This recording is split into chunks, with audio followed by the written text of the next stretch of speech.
मित्रों, किस देवता की आराधना करें, किस मंत्र का जाप करें? हर व्यक्ति के मन में बड़ा संशय होता है कि किसकी पूजा की जाए, किसकी ना की जाए, किसकी साधना करने से लाभ होगा, किसकी साधना करने से नहीं होगा। ये बड़ा अक्षय प्रश्न बना रहता है।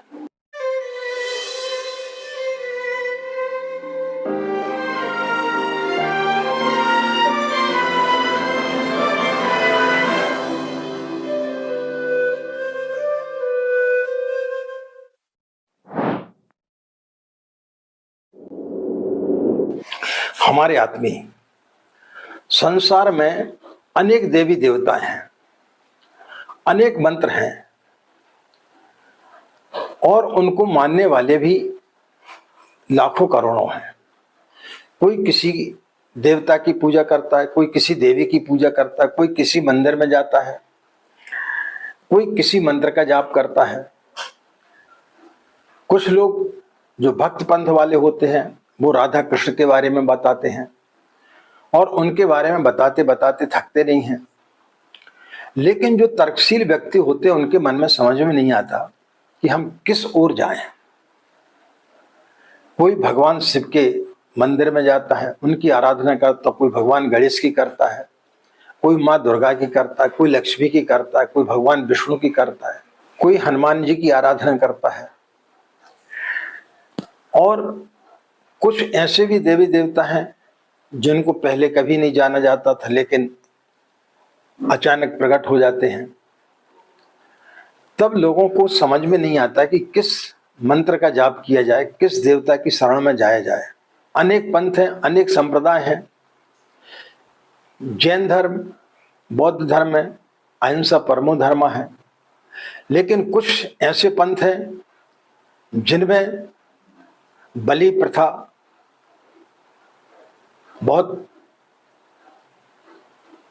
सही मानी जाती है और उनका मानना है कि बलि प्रथा से ही देवी प्रसन्न होती हैं, इससे ही हमारे सारे काम बनते हैं।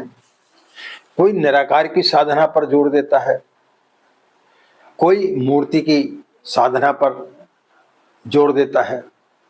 हर एक के विधि विधान अलग हैं, हर भगवान की पूजा पाठ के विधि विधान अलग हैं। जिस प्रकार से कि हिंदुओं में अलग अलग मुहूर्त होते हैं शादियों के, गृह प्रवेश के, लेकिन अन्य पंथ में यदि आप जाएंगे तो जब हिंदुओं की शादी नहीं होती उस समय उनकी शादियां होती हैं। तब समझ में नहीं आता कि सही क्या है। यदि एक आधार पर अमुक समय पर शादी करना ठीक है और अमुक समय पर शादी करना गलत है, तो जब दूसरे लोग जो है जिस समय पर एक पंथ वाले, एक धर्म वाले बोलते हैं कि इस समय शादी करना नहीं चाहिए तो दूसरे लोग करते हैं, तो उनके लिए उसके दुष्परिणाम क्यों प्राप्त नहीं होते हैं? तो जो तर्कशील व्यक्ति है वो सोचने के लिए मजबूर हो जाता है, इसलिए उसका दिमाग एक जगह स्थिर नहीं हो पाता है। और यदि किसी व्यक्ति का एक जगह दिमाग स्थिर होता तो फिर उसको मानना पड़ेगा, उसको उसकी भक्ति करना पड़ेगी। जैसे कई जगह कुछ आदिवासी क्षेत्रों में जाओगे तो वहां पर एक घर में 4 भाई हैं लेकिन उनकी पत्नी एक ही होती है। कहीं लड़की के लिए दहेज देना पड़ता है, कहीं लड़कों के लिए दहेज देना पड़ता है, कहीं एक ही शादी का नियम है, कुछ जगह पर 4-4, 5-5 शादियों का नियम है। तो ऐसी स्थिति में समझ में नहीं आता कि एक्चुअल धर्म है क्या। आदमी बड़ा कंफ्यूज हो जाता है और उसको समझ में नहीं आता कि किस जगह पर जाया जाए। निराकार की पूजा की जाए कि मूर्ति पूजा की जाए, किस मंत्र का जाप किया जाए। इस चक्कर में क्या होता है कि भगवान के इतने सारे मूर्तियां और इतनी सारी फोटोएं लोग अपने मंदिर में रख लेते हैं कि कोई न कोई इसमें से प्रसन्न तो हो ही जाएगा। एक एक मंदिर में 5-5, 15-15 जो है भगवान बैठे रहते किसी किसी के घर में। अनेक मंत्रों का जाप करते हैं। कई लोगों के फोन आते, गुरुजी हम गणेश जी का मंत्र पढ़ते हैं, फिर शिव तांडव स्तोत्र पढ़ते हैं, उसके बाद में ओम नमः शिवाय मंत्र का जाप करते, फिर महामृत्युंजय का करते, फिर माँ लक्ष्मी का करते, फिर दुर्गा जी का करते हैं, फिर इसका दुर्गा सप्तशती का पाठ करते हैं, फिर गायत्री चालीसा पढ़ते, फिर हनुमान चालीसा पढ़ते हैं। यानी उनका पूरा समय इसी में निकल जाता है। तो एक जगह व्यक्ति स्थिर नहीं हो पाता है। कई जगह पर जो मांसाहार करते हैं लेकिन वो पूजा करते हैं और उनको उसके फल प्राप्त होते।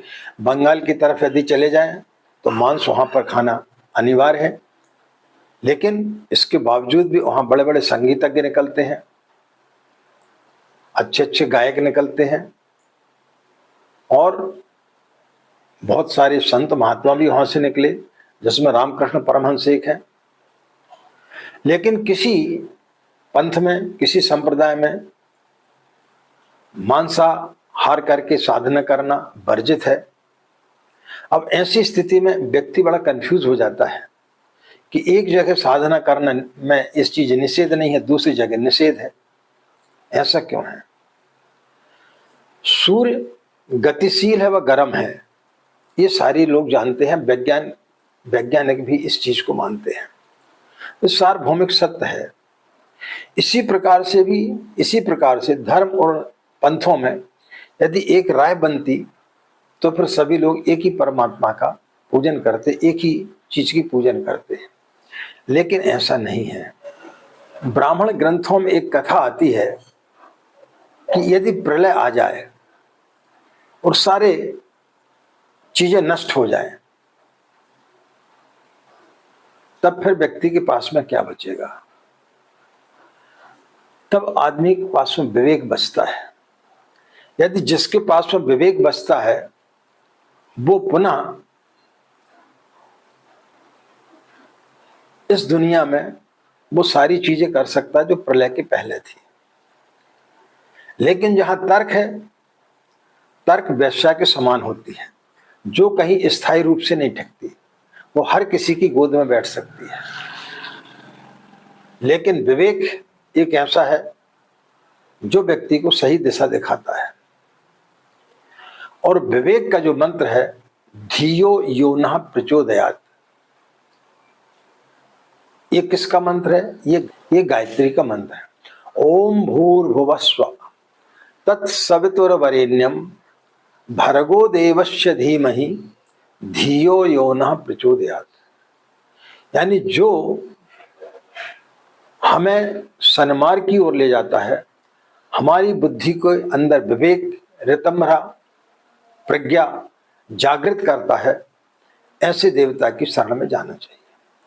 तो गायत्री मंत्र एक ऐसा मंत्र है कि यदि प्रलय भी आ जाए तो उसके बाद यदि विवेक जिंदा है तो उन समस्त वेदों की रचना की जा सकती है, उन सारी चीजों को वापस लाया जा सकता है जो प्रलय के पूर्व थी। इसलिए गायत्री की उपासना हर युग में हर महान ऋषि ने, चाहे वो अवतारी हों या बड़े बड़े संत महात्मा हों या विदुषियां हों, उन सब ने एक स्वर से गायत्री मंत्र का ही जाप किया है। इसलिए व्यक्तियों को इधर उधर भटकने की बजाय गायत्री की शरण में आना चाहिए और गायत्री मंत्र का ही नियमित रूप से जाप करना चाहिए। और इसी पर श्रद्धा विश्वास करके यदि आप अपने जीवन को आगे बढ़ाएंगे तो निश्चित रूप से आपकी हर समस्या का समाधान होगा। आज की बात समाप्त। हमें आज्ञा दें। नमस्कार। ओम शांति।